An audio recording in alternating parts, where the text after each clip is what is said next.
warahmatullahi wabarakatuh. Perkenalkan, nama saya Hani Faturrohmah dari Prodi Pendidikan Matematika FKIP Unsika. Pada video kali ini, saya akan membahas tentang tutorial pembuatan RPP. Sebelum kita membahas tutorial pembuatan RPP, sebaiknya kita ketahui dulu apa sih itu RPP. Menurut Permendikbud nomor 65 tahun 2013 tentang standar proses, rencana pelaksanaan pembelajaran atau disingkat RPP adalah rencana kegiatan pembelajaran tatap muka untuk satu pertemuan atau lebih. Sehingga dalam pembuatan RPP, guru harus memperhatikan keterkaitan antara KD dan KI yang tercantum dalam silabus, serta materi pelajaran, penilaian, sumber belajar, dalam keutuhan pengalaman belajar siswa.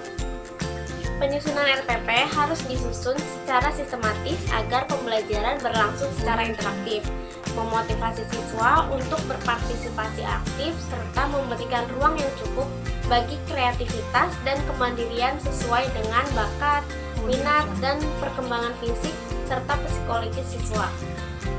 Nah, berikut ini komponen-komponen dalam RPP dan tutorialnya. Komponen pertama yang ada dalam RPP yaitu identitas.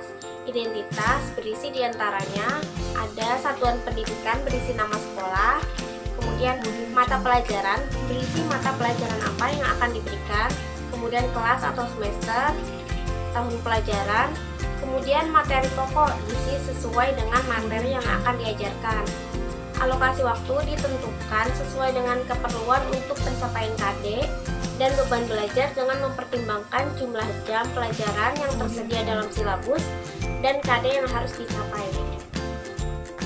Nah, di sini saya contohkan bagian identitasnya pada satuan pendidikan SMA Cerdas Cermat, mata pelajaran matematika wajib, kelas 11 semester ganjil tahun pelajaran 2019-2020. Dengan materi pokoknya transformasi geometri, alokasi waktu 2 kali 45 menit, yaitu 1 kali. Kemudian komponen kedua yaitu kompetensi inti. Kompetensi inti ini diperoleh dari silabus. Kita lihat silabusnya di sini.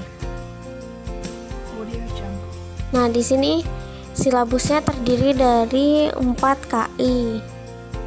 Di sini tinggal kita pindahkan ke dalam RPP yang akan kita buat.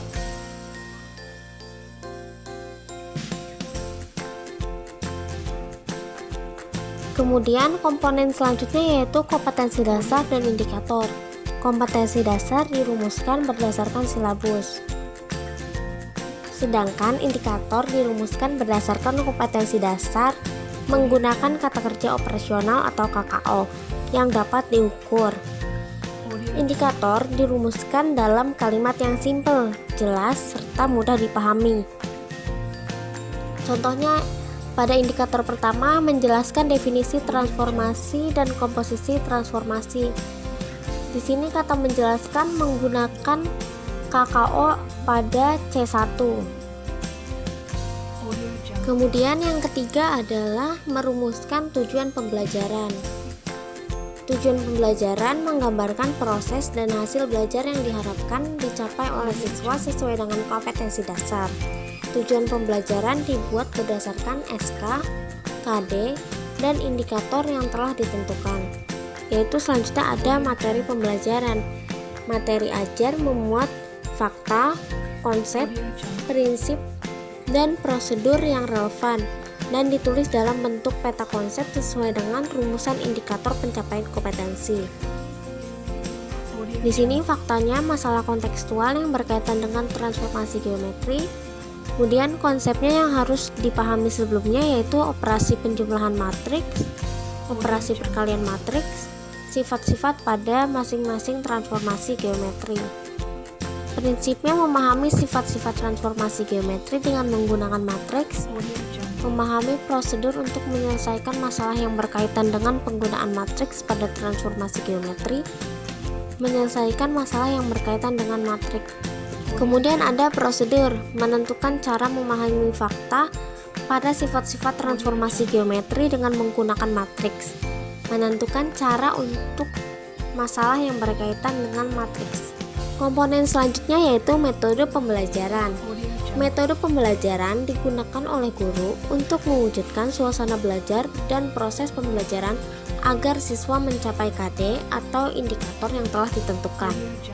Di sini pendekatan yang digunakan yaitu scientific learning, model pembelajarannya problem based learning, metodenya yaitu diskusi via WhatsApp. Di sini alat-alat yang digunakan antara lain laptop, handphone, koneksi internet, kemudian file LKPD. Komponen penting selanjutnya yaitu ada sumber belajar. Penentuan sumber belajar didasarkan pada SK dan KD, serta materi ajar, kegiatan pembelajaran, dan indikator pencapaian kompetensi. Kemudian komponen selanjutnya yaitu langkah-langkah pembelajaran.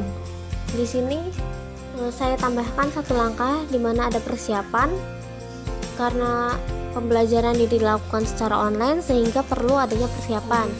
Kegiatan gurunya, guru membuat grup pada aplikasi WhatsApp, kemudian mengundang para siswa untuk memasuki grup. Guru membuat deskripsi mengenai waktu pelaksanaan pembelajaran. Kemudian siswa masuk atau join ke dalam grup WhatsApp yang sudah dibuat oleh guru. Pada pendahuluan, di sini berisi kegiatan awal dalam suatu pertemuan pembelajaran yang ditujukan untuk membangkitkan motivasi dan memfokuskan perhatian peserta didik untuk berpartisipasi aktif dalam proses pembelajaran. Kegiatan pada pendahuluan terdiri dari orientasi, motivasi, pemberian acuan, dan apersepsi.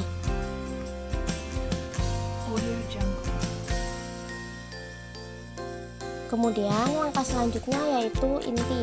Sintaks pertama dari PBL yaitu orientasi. Guru mengupload atau mengirim file berisi LKPD mengenai masalah yang berkaitan dengan transformasi geometri. Pada kegiatan Ayo Kita Amati, guru mengajak siswa untuk mengamati lingkungan sekitar dan melakukan perintah yang ada pada LKPD. Di sini disajikan gambar meja.